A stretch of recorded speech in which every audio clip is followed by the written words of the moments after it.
राम जी। आज मैं आपसे स्टोरी शेयर करने जा रही हूँ जो कि मैंने 45 साल पहले पढ़ी थी किसी बुक में, और उसने मेरे ऊपर इतना प्रभाव डाला कि आज भी मेरे को वो ज्यों की त्यों याद है। 10th में पढ़ती थी उस टाइम में। तो स्टोरी क्या होती है, एक राजा शिकार खेलने, किसी नगरी का एक राजा शिकार खेलने गया था। उसने देखा एक अजीब सा बवंडर आ रहा है, तो राजा एक साइड में हो गया और किसी झाड़ के पीछे छुप गया। अब पता नहीं क्या है। तो बवंडर चलता चलता चलता राजा काफ़ी थोड़ी सी दूरी पे रुक गया और उसका ना एक साधु बन गया। हाथ में कमंडल ले रहा साधु, और साधु चल पड़ा वहाँ से। साधु चल पड़ा तो राजा को पता नहीं क्या हुआ। राजा को बड़ा कौतूहल हुआ कि भाई मैं इसके पीछे पीछे जाके देखूं ये क्या करेगा ये साधु, ऐसा क्या बवंडर का साधु बन गया। तो वो पीछे पीछे हो लिया। आगे जाके देखता है वो साधु ने जमीन पे लेट गया और उसकी ना एक नाक बन गई काली लंबी, और इधर नदी थी, भारी नदी, और नदी में एक नाव आ रही थी। तो उसमें 60-70 बंदे थे नाव में, बड़ी नाव थी। और इसने ना छपाक से उस नाव में छलांग लगा दी सांप ने। अब सांप को देख के तो सब डरते हैं, एकदम से सब डर गए और एक साइड में हो गए। एक साइड में होते ही नाव डूब गई। नाव डूब गई तो 60 के 60 बंदे मर गए। अब ये फिर बाहर निकला सांप जैसे आके मिट्टी में चला तो उसकी एक बहुत खूबसूरत औरत बन गई, जवान औरत। तो अपने चल पड़ी तो देखा अब 2 भाई छुट्टी आ रहे हैं। सगे भाई थे, एक ही जगह पोस्टेड थे, और उस टाइम में ये राइफल वगैरह लेके चलते थे क्योंकि व्हीकल्स वगैरह तो थे नहीं। अभी आवन जाने का कोई साधन हो तो वो जंगल में से आते थे, तो जानवरों से बचने के लिए उनको राइफलें दी जाती थी, अब भाई अपने साथ ले जाना। अब उनको देख के और वो रोने लगी जोर जोर से। तो वो बड़ा बोला कि भाई कोई औरत रो रही है। तो छोटा बोला कि भाई चल ना, ऐसे ही रोती रहती औरतें, तो औरतों का काम ही रोना है। बोले नहीं भाई मैं तो पूछ के आऊँगा। बोले चल तू भी साथ। दोनों चले गए। बड़ी खूबसूरत औरत, देखते ही मोहित हो गया बड़े वाला। बोले तू क्यों रो रही है?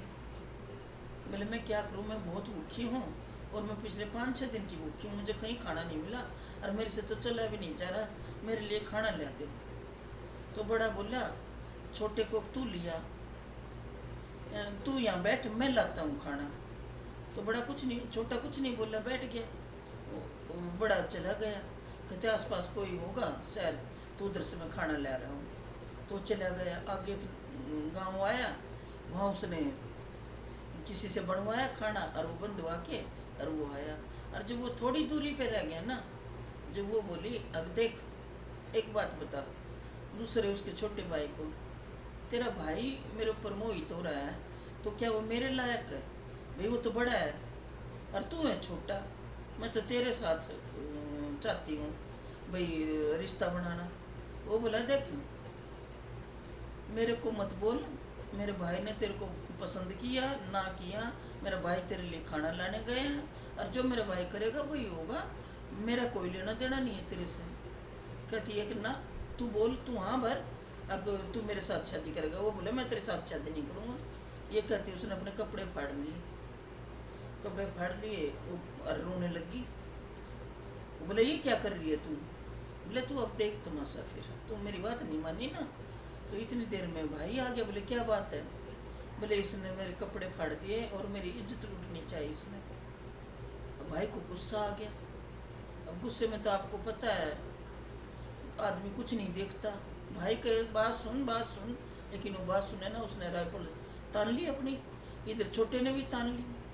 दोनों ने अपने घोड़ा दबा दिया, दोनों की वहीं मौत होगी गोली लगने से। अब ये फिर चल पड़ा। ये औरत फिर चल पड़ी वहाँ से चल के आगे आई और वहाँ आके और लेट गई। लेटते ही उसका वो साधु बन गया। फिर कमंडले रात में तो राजा से रुका नहीं गया। फिर राजा भागा गया और उनके पैरों में गिर गया। कहते महाराज मुझे ये बता दो आप हो कौन? आपने पहले तो निर्दोष 60 मार दिए, अब ये दोनों सगे भाई मार दिए, इनके तो घर का दीवा बुझ गया। तो आप क्या चाहते हो? आप हैं कौन? मेरे को ये बात बता दो। वो बोला तू जा राजा अपना राज कर, इन बातों में मत पड़। बोले ना मैं पूछ के जाऊंगा जी। तो आपको पता है बालट त्रियाट और राजट।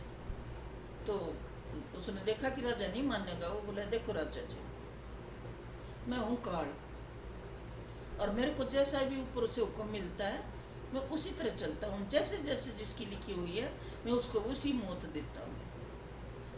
तो राजा को बड़ा वो अफसोस हुआ, बड़ा आश्चर्य हुआ। तो राजा बोला आपसे एक हाथ जोड़ के विनती करूं? बोले आप बोलो। बोले मेरी मौत बता दो कब होगी? बोले राजा ये मैं नहीं बता सकता आपकी मौत कब होगी कब नहीं होगी।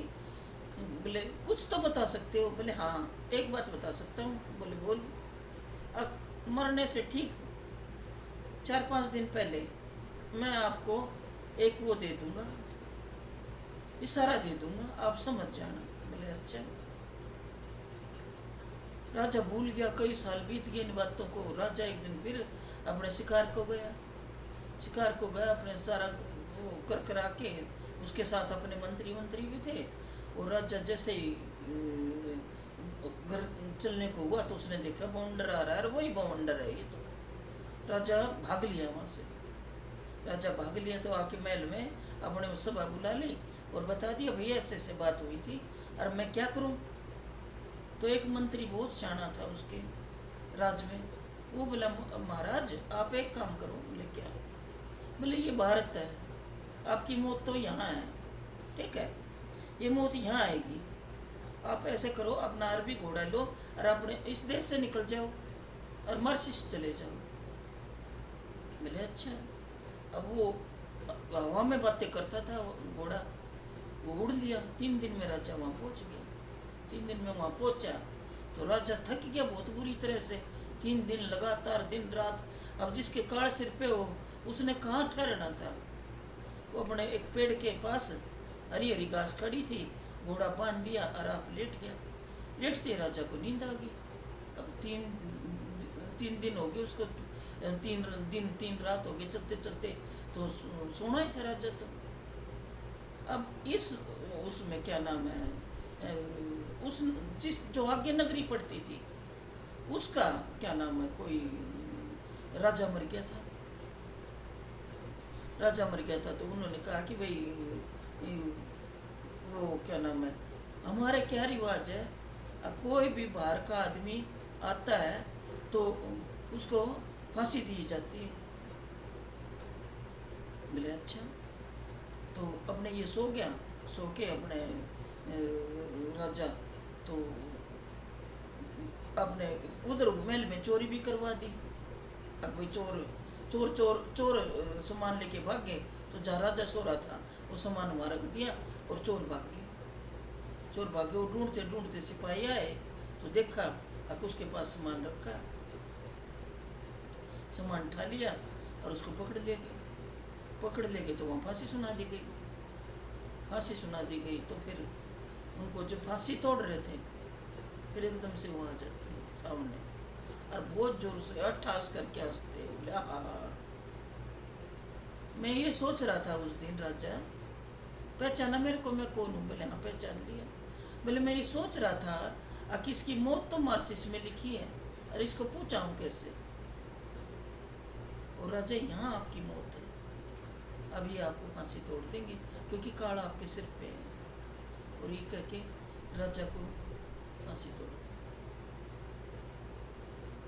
अब मैंने आपने शेयर किया आपसे, आपको जैसी भी लगी, मेरे को अच्छी लगी, आपसे शेयर की। प्लीज़ सुनना ज़रूर।